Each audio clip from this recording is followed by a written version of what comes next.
In the 2024 NFL Draft, there wasn't a defender taken until pick 15. Let's just say that crap ain't happening this year because it is a very, very good defensive class. So let's talk about it. I'm talking edges today. I'm going to give you my top 10, but stick around until the end because I will talk about the guys who just missed the list. But let's go ahead, get into this sucker. Starting with number 10, Patrick Payton out of Florida State, coming in at 6'5", 254 pounds. Currently got a third-round grade on him. Former 4-star recruit from the 2021 class, and really had the breakout year last season, though. Man, let me tell you, this cat is capable of so much more. He truly is, because you may look at the 44 pressures, the 7 sacks, be like, ooh, wee, that's kind of hot. That's kind of sexy. But, pass rush win rate wasn't really anything special, 11.7%.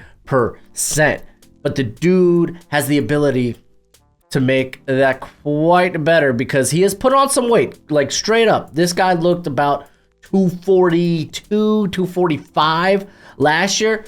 Reported that at spring camp, he's up 10 pounds because one of my concerns with him was the play strength, the anchor. He looked a little light in the pants and typically tried to avoid engagement, which, yeah, actually, like, did a really good job of, strangely enough. Like, this dude's got finesse moves. He's got finesse moves. He's got speed. He's got athleticism. Very agile, and actually does a good job of kind of winning before even having to make contact with defenders. But you also, especially in the run game, when you do that, you're sacrificing, well, your gap integrity, your assignment. But I think he does a pretty solid enough job fighting back or making it back towards wherever the ball carrier is going. So he's very cognitive. He's very aware of where the run is going.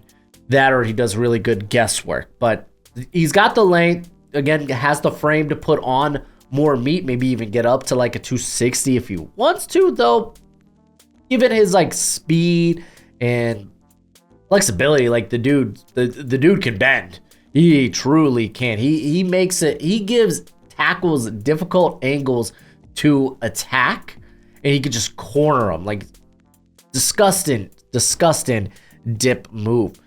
Does play a little upright, so I would like to see him get a little bit better at just staying low, keeping a lower center of gravity, and just being able to win that leverage battle if he ever initiates it.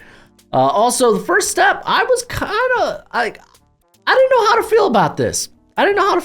Because, like, his burst off the line just seems inconsistent. I don't know if it was because he's fast, but is he explosive? Is this a timing thing? I think it was more anticipation than anything else.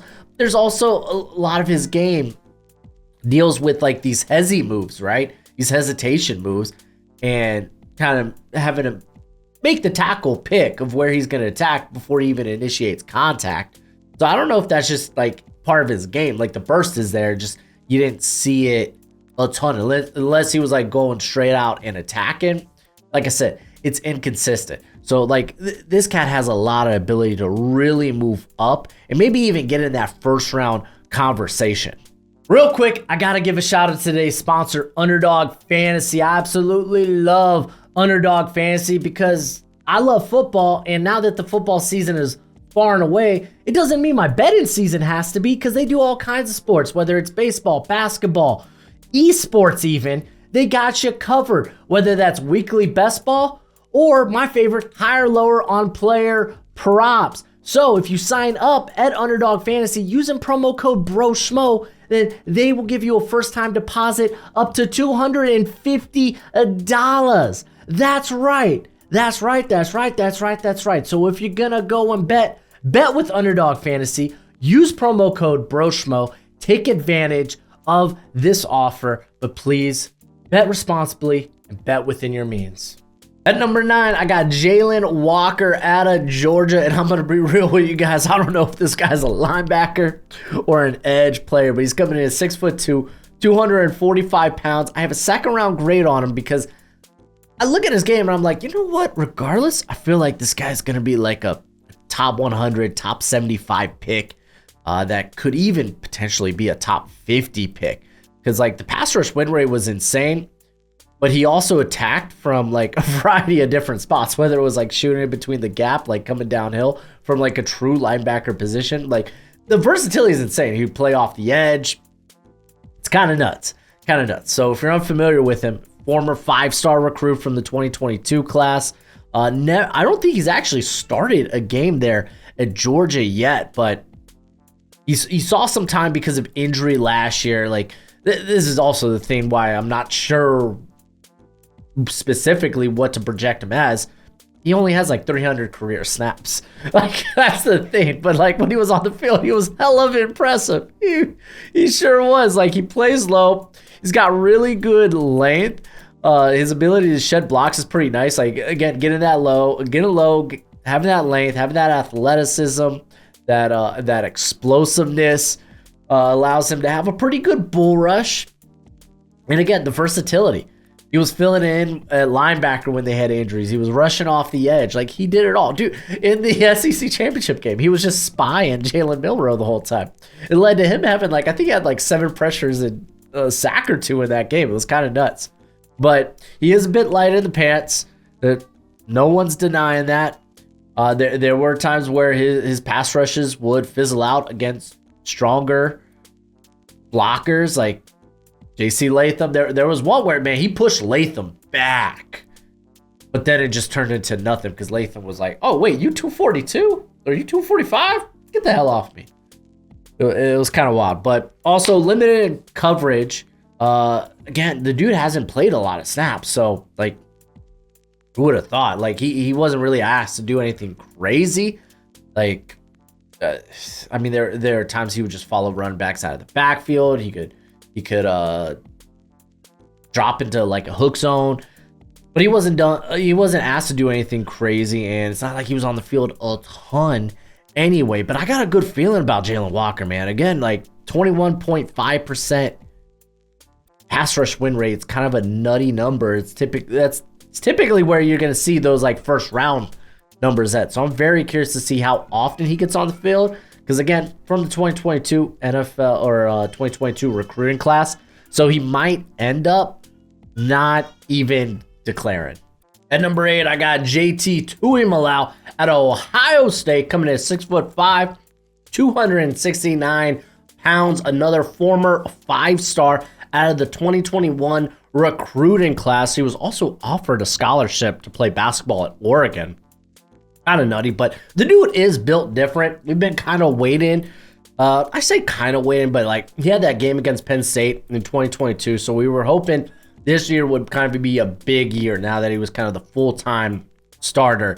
And it was, but it wasn't. Like 17% true pass rush win rate, and just the way this guy's built, the number should be so much higher. Like he is truly built different. He is long.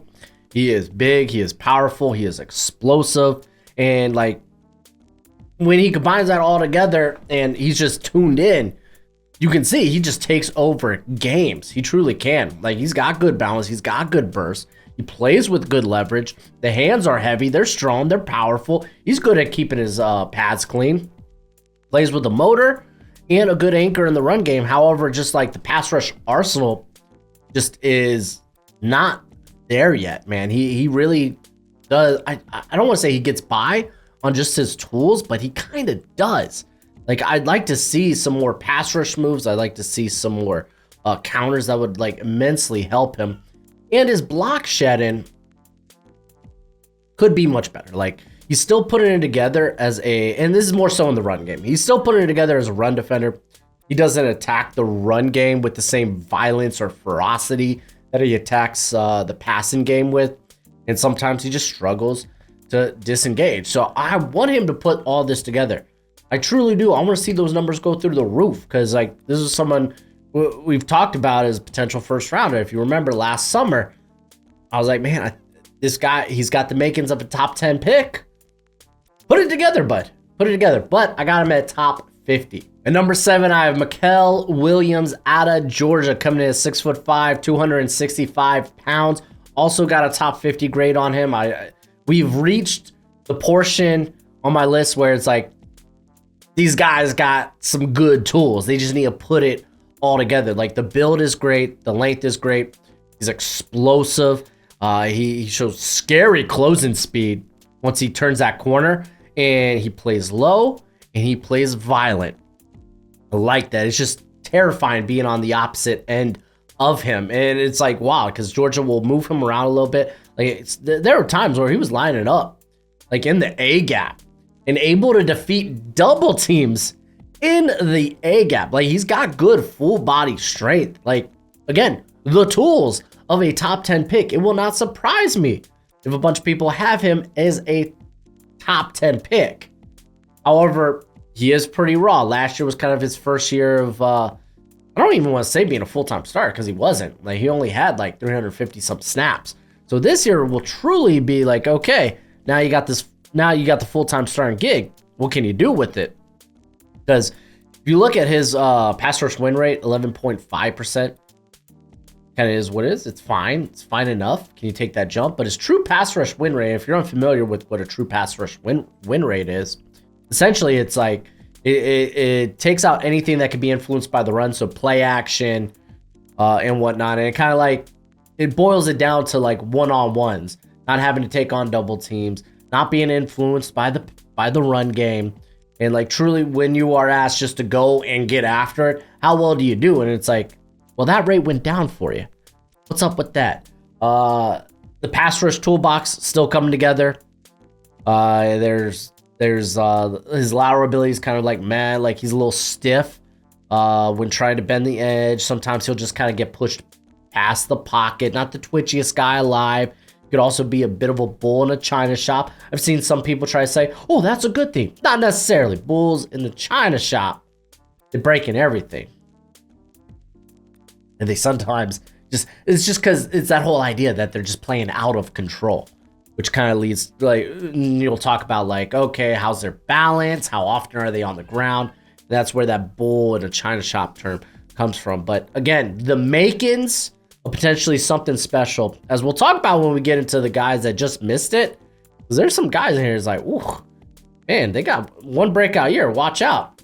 Might be someone Trent Baalke takes in first overall.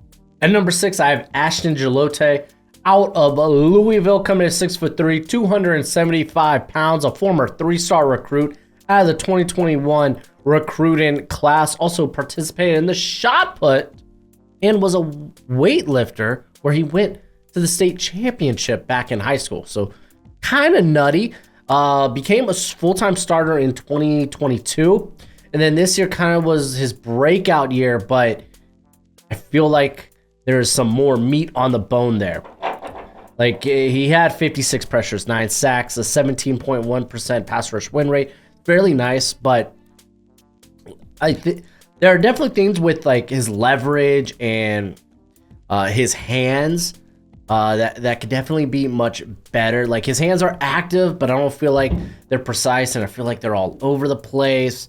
It doesn't consistently get low.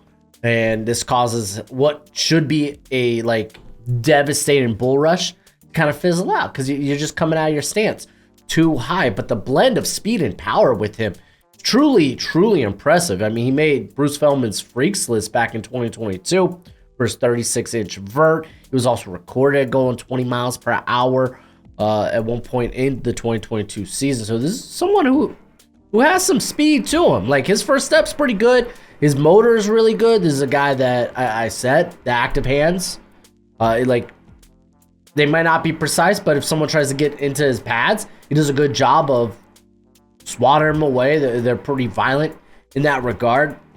But also when it comes to the hand fighting, this is something you notice. Like, he's a really good penetrator in the run game, but where he struggles in the run game is just keeping his, like, staying with your assignment, keeping gap integrity. Like, good penetrator, but when he's asked to like set the edge or just like hold down a spot, I feel like he gets too into the hand fighting and gets moved, gets washed, redirected out of the running lanes. So a few things I want to see him get better at, but I really like the potential of Gillotte, who could maybe be I don't know if he'll be like a top 15 guy, but I could see him in that mid to late first round area.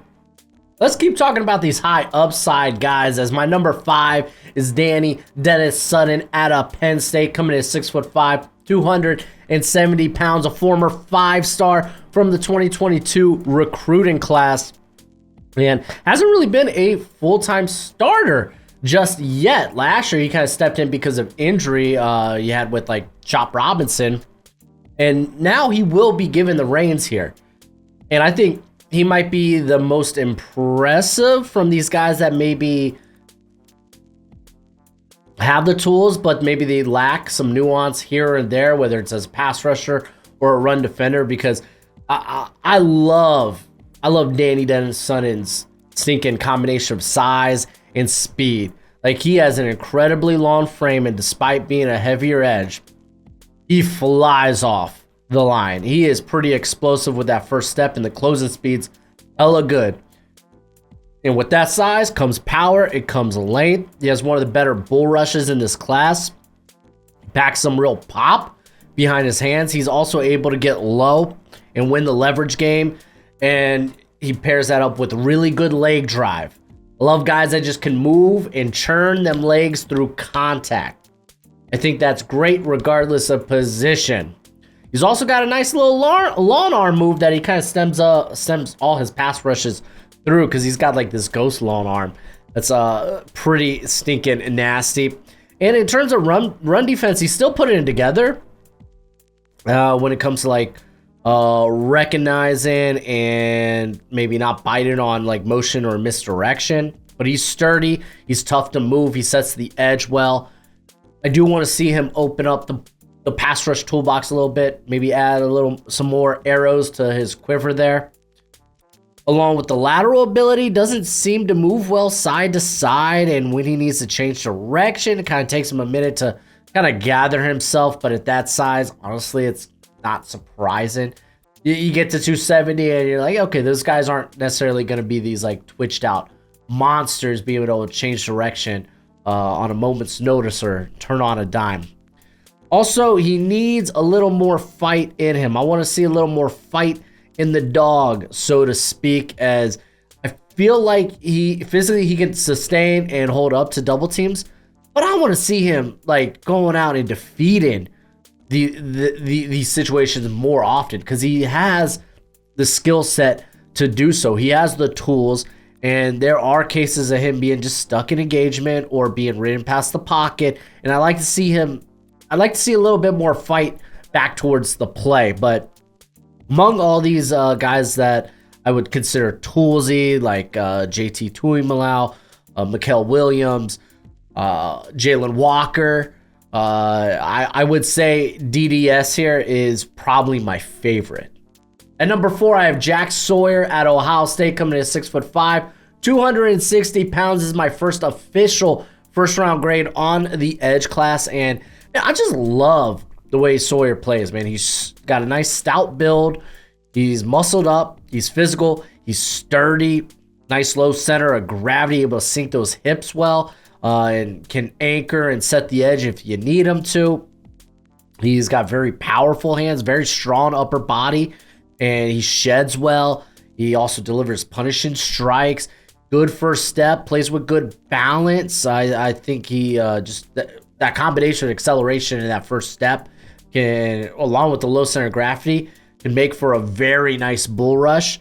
Plays with a big motor too, man. There's no quit in him. He will play to and through the whistle. However, I do think he's got shorter arms. There are times where it feels like he is kind of out there reaching to get to the point of attack. So I am curious about the length. And not the most bendiest guy, not the end all be all.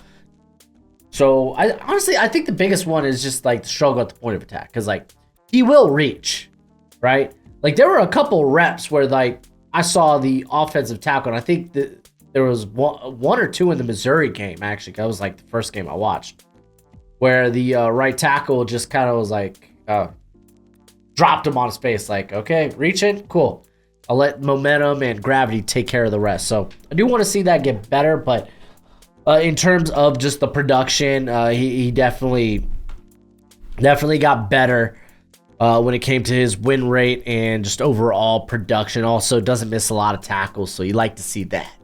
At number 3, I have Princely Umanmielen out of Ole Miss, formerly of Florida, transferred this year, coming in at 6'5", 255 pounds, and kind of shocked that he didn't decide to come out in this last class, because I felt like he would have been he was a shoo-in for like a top 50, maybe even a fringe first rounder. But he's got length, he's got strength, man.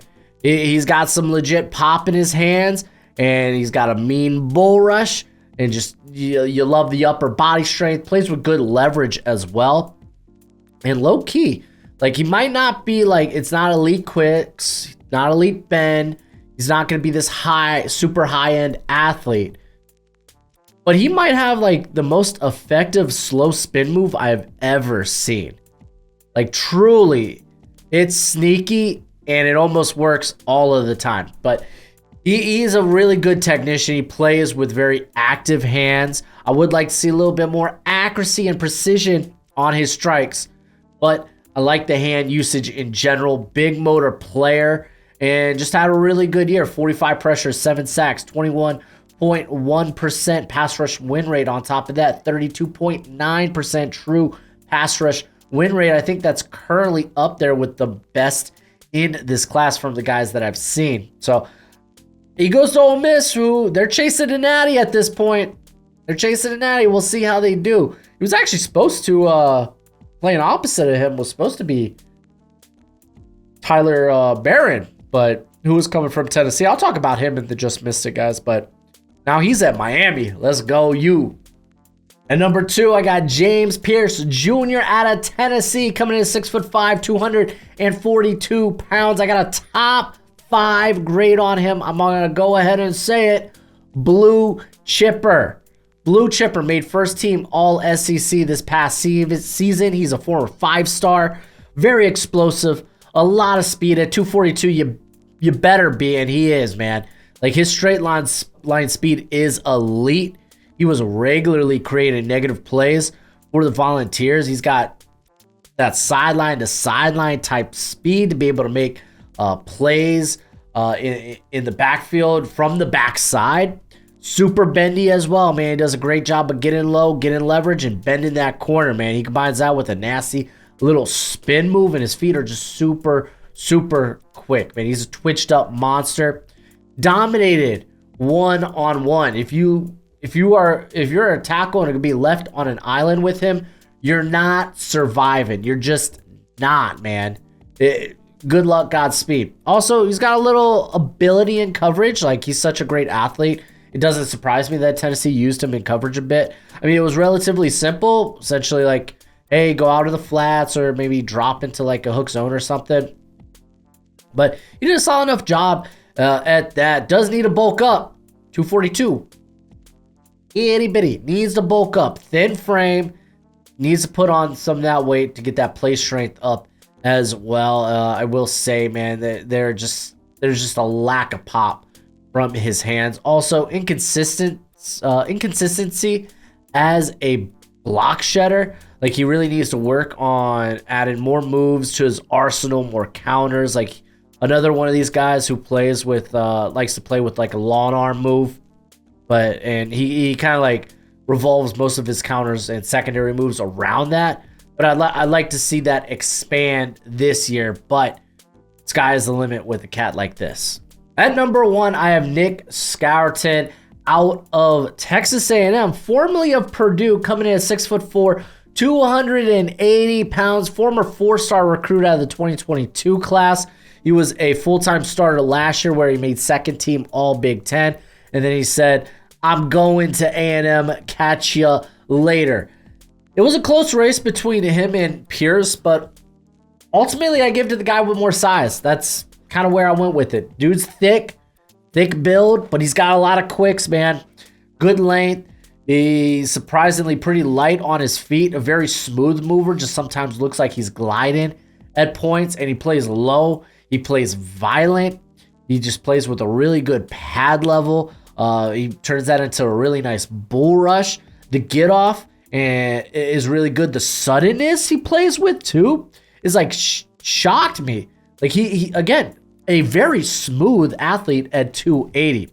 The range and the motor is just all a big plus when it comes to him. He was very, very good last year. 42 pressures, 8 sacks, 21.2% pass rush win rate. Also, 32 defensive stops, if you're unfamiliar with that term. Essentially, it is a play resulting in a negative gain or no gain at all in the run game. He was very productive there. And honestly, maybe both him and Pearce probably could be a little bit better tacklers, but when you're around the line of scrimmage, typically your missed tackle rate's not going to be that great. So again, I'm not too worried about it. I did notice when he goes into like a 3-point stance with his hand in the dirt, the physicality just isn't the same. It's kind of weird, man. Like he was susceptible to just getting washed out of the run game, and like he is ferocious when he's coming in as a stand-up edge player, but didn't bring that same type of ferociousness when he put his hand in the dirt. Not the most bendy guy at 280. I'm sure you're not surprised by that, so it kind of is what it is. Did notice a little bit of a false step with him. Essentially, instead of like exploding off that plant foot at the snap, the guy will just kind of like pick his leg up and then step down, like kind of like try to throttle down. And you don't need that, man. You're just wasting time. Easy fix. Just something I kind of noticed with him. But yeah, I got another blue chip grade on him. I think him and Pearce are kind of like the for sure. Yeah, no, these are first round top 10 edge players, and it's only up from here. But I'm going to be honest, it's kind of wide open when it comes to this edge class, and I could see the top 10 changing a hell of a lot. So let's go ahead and talk about some of the guys that just missed the list. And I got to open up with Abdul Carter out of Penn State. I'm sure some people won't even get to this part of the video and will be like, oh, he doesn't have him on here because he lists him as a linebacker. No, he was edge 11 for me, which might be shocking. It was shocking to me too. But he is not Micah Parsons. He is not. Granted, the reps on the edge are few and far between, and when he was asked to go and get it, he did a good job of that. However, a big difference between him and Micah Parsons was, like, I get it, elite athlete, but the way they played the game, the physicality they played the game, like, there's a want there with Carter. There's sure as hell a want there with Carter. It's just not nearly as clean, man. He will attack ball carriers high, and it resulted in a massive missed tackle rate this past season. What was it? 28.1%. Kind of ludicrous, kind of wild. I mean, I'm not worried about the level of physicality he brings. I'm worried about him just not being more refined in this aspect. They're honestly, like, with the effort and recognition, that effort was kind of the big red flag for me too, man. Like, he was easily fooled by motion and misdirection, which honestly, you get put on the edge and that kind of gets mitigated a little bit. You're not going to be exposed as much as you would be at linebacker when it comes to those things. However, just when he gets engaged with blockers, I don't see that same type of aggression when he's in pursuit. It's a little bit alarming. Like, he has the play strength to be able to shed some of these blocks. He just simply doesn't. And that's not going to fly when you're playing full-time on the line. So, like, this could totally make do a 180, and bam, we're talking about him top 20 pick. But again, from the limited stuff I saw last year, because he was essentially a full-time off-ball linebacker. But from the little bit I saw, I'm like, I don't know, man. I don't think that transition is going to be as easy necessarily as it was for like a Micah Parsons, who is probably a future Hall of Fame talent. Another cat I do want to mention here is Tyler Barron. I could probably mention him and like a Jasheen Davis or a RJ Oben. These are guys that are a little older, not like terribly old. They'll be like 23 when they get drafted, and I think Oben's the only one that'll be 24 before his rookie year starts. But they're just like missing things here and there. Like for me, Barron, I didn't really see the quicks with him. Oben, I think Oben was the play strength for me. Not necessarily play strength, but I put here needs sand in the pants. Doesn't always anchor consistently. And then with Davis is just like a, like, what do they call those? Like you would see him at like stinking car dealerships, the flailing, wacky, inflatable tube man. That's kind of him sometimes, man. There's no true plan to his pass rushes. Landon Jackson might be a surprise guy to be left off here, but like the production needs to catch up to the talent. Everyone and their mom will talk about how great he was against Alabama, but like he was relatively quiet, only an 8.4% pass rush win rate last season. I need to see it consistently throughout the whole year. There's Kamen Rucker, who I like him. I think he's got some grit to him, but just not explosive, doesn't consistently shed blockers. I think part of that, I don't know if it's a lack of length with him. It's going to be close if he's got 33-inch arms or not. But I feel like he could probably be a little bit more violent when trying to disengage. But he was someone I actually liked quite a bit because the play strength, I liked how low he played. Just also, I mean, he's like 6'2", right? So it's like, yeah, he's going to be a little more compact. But I just didn't fall in love with him. I guess same way some other people might. They might have him as a top 50, and I'm just like, I don't know there from a tool standpoint. I don't know about that sucker. Who else? We got Josiah Stewart at Michigan. Kind of needs to get the play strength up. Needs to put a little more meat on the bones, but I like what I saw there from. I liked him coming out of Coastal Carolina. It's when he first was on my radar. There is a couple of guys I have yet to get to that I kind of want to give shout outs here to. Was it Joyner out of Minnesota? Dude had 46 pressures, 9 sacks last year, and a 23.1% win rate. Yeah, I'm going to get to his film before the summer wraps up. And I really do want to watch, was it Fidel Diggs out of Syracuse, formerly of, I think, Texas A&M?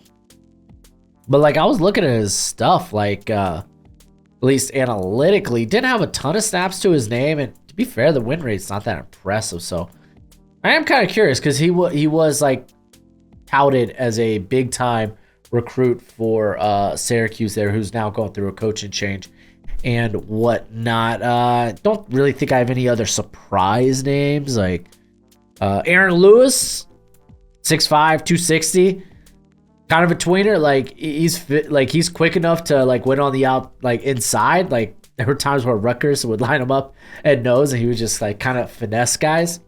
And the play strength's really good, but he doesn't have those quicks on the outside. So it's like, is he a tweener? No, he's probably just like a 4.3 end. But he's also got a frame to put on more weight if they really want him to. But he was definitely someone I was like, I like this player. I think he's a good player. I just don't think he's this very high ceiling type of player. He was supposed to go to Michigan, which kind of nutty when I was going through his background. But let me know who are some of your favorite edge prospects in this class. If you want more ranking videos, I got more ranking videos because I just did the running backs just about a week ago. And you could also check out defensive interior if you want to complete your defensive line summer scouting, so you have a nice hefty watch list for the college football season. But as always, until next time, be easy, my friends. Later.